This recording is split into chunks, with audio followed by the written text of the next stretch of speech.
স্পোর্টসের কথা বলতে গেলেই চলে আসবে নাইকি এবং অ্যাডিডাসের নাম। প্রায় সব ধরনের স্পোর্টস এবং ফিজিক্যাল অ্যাক্টিভিটি যেমন football, baseball, basketball, hockey, tennis, golf থেকে শুরু করে সাইক্লিং, সুইমিং এবং যোগার সাথেও কোম্পানি দুটি নিজেদের অ্যাসোসিয়েট করেছে। গত 4 দশক ধরেই নাইকি মার্কেট লিডার আর অ্যাডিডাস মার্কেট চ্যালেঞ্জার হিসেবে বিশ্বের স্পোর্টসওয়্যার মার্কেট ডমিনেট করে যাচ্ছে।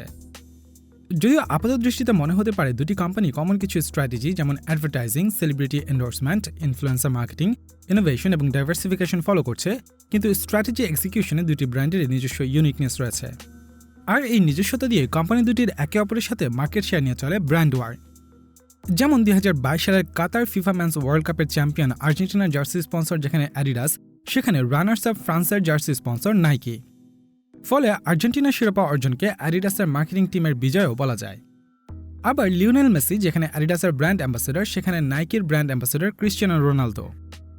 ফুটবল ছাড়াও এই ব্র্যান্ড দুটির দ্বৈরথ চলে বাস্কেটবল, রাগবি, বেসবল, টেনিস, গলফের মেজর সব টুর্নামেন্ট থেকে শুরু করে অলিম্পিক টুর্নামেন্টের মতো গ্লোবাল স্টেজেও।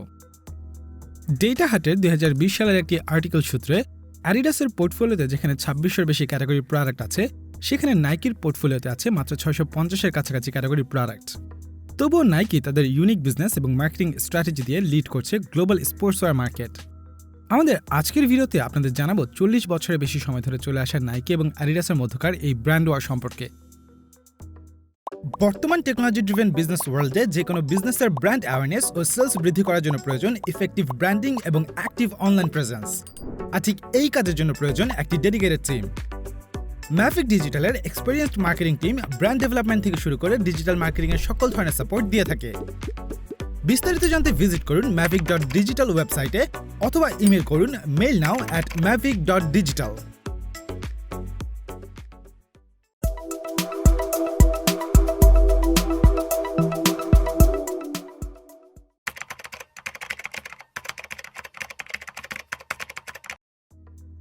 ট্যাসলার ব্রাদার্স শু ফ্যাক্টরি ভাঙনের মধ্যে দিয়ে জন্ম নেয় পৃথিবীর দুটি জায়ান্ট ফুটওয়্যার কোম্পানি অ্যাডিডাস এবং পুমা। 1949 সালে অ্যাডলফ ড্যাসলারের হাত ধরে যাত্রা শুরু হয় অ্যাডিডাসের। কোম্পানিটির সূচনা লগ্নে শুধু ফুটওয়্যার দিয়ে ব্যবসা শুরু করলেও ধীরে ধীরে তাদের ব্যবসাকে ডাইভার্সিফাই করতে থাকে নতুন নতুন প্রোডাক্ট লাইন পোর্টফোলিওতে অ্যাড করার মাধ্যমে।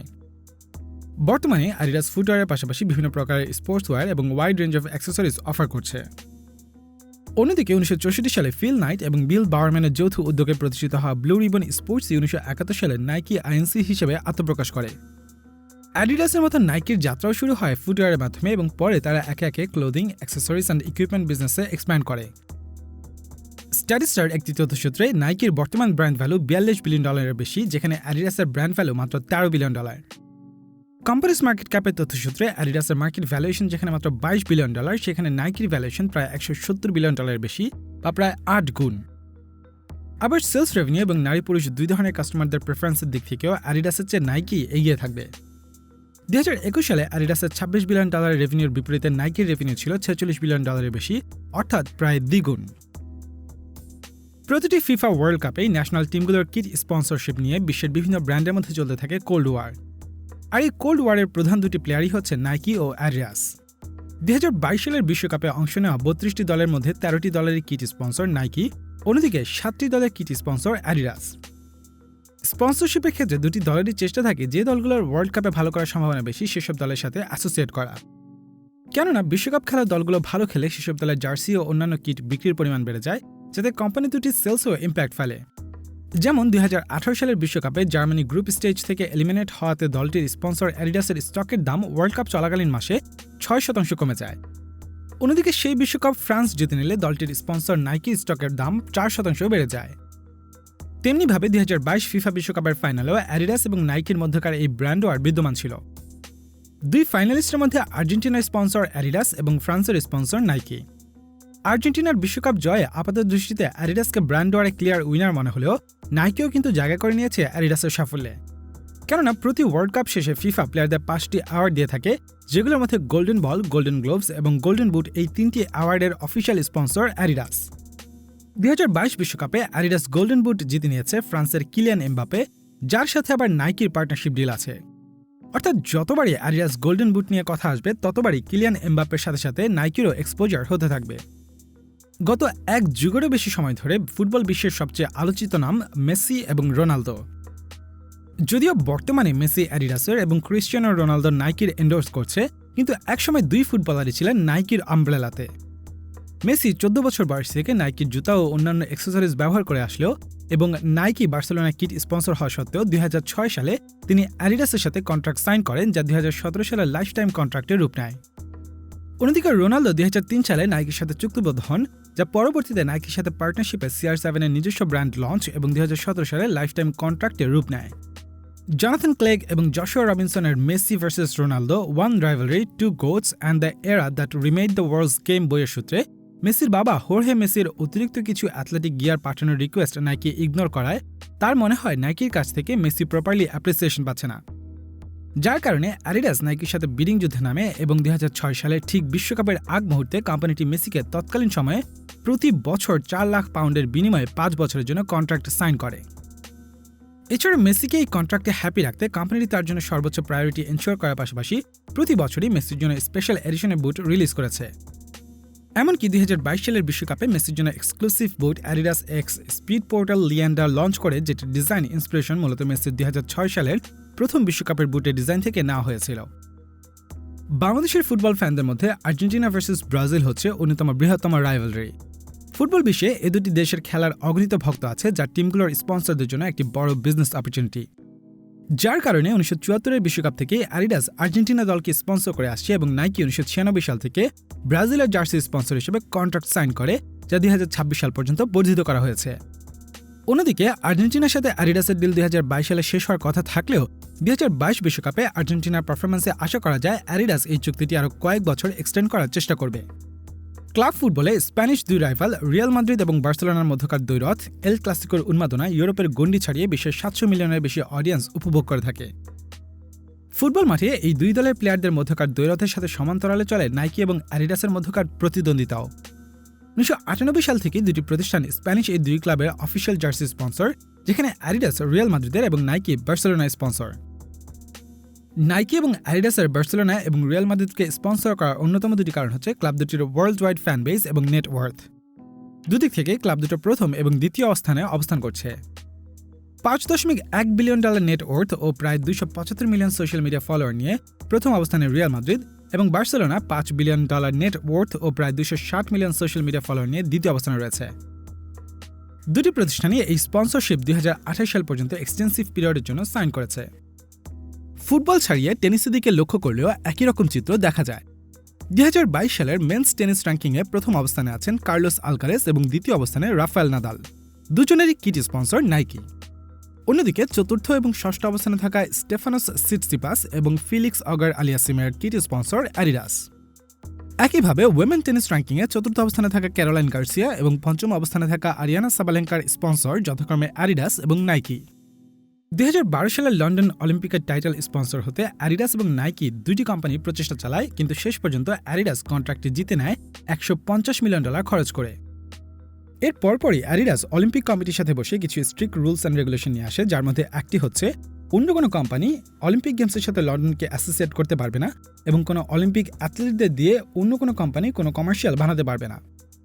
কিন্তু নাইকির মার্কেটিং টিম এতে হাল না ছেড়ে শর্তগুলো লুপহোলগুলো খুঁজে বের করতে শুরু করে। নাইকি খুঁজে পায় অ্যাথলিটদের শুয়ের স্পন্সরের ক্ষেত্রে কোনো বিধিনিষেধ নেই, যার কারণে কোম্পানিটি অলিম্পিকে অংশ নেওয়া 800 অ্যাথলিটকে শু স্পন্সর করে। এছাড়া কোম্পানিটির জন্য ইউনাইটেড কিংডমের লন্ডন শহরকে ব্যবহার করার উপর নিষেধাজ্ঞা থাকায় নাইকি পৃথিবীতে লন্ডন নামে আরও 29টি লোকেশন খুঁজে বের করে সেগুলো তাদের কমার্শিয়ালে ব্যবহার করে।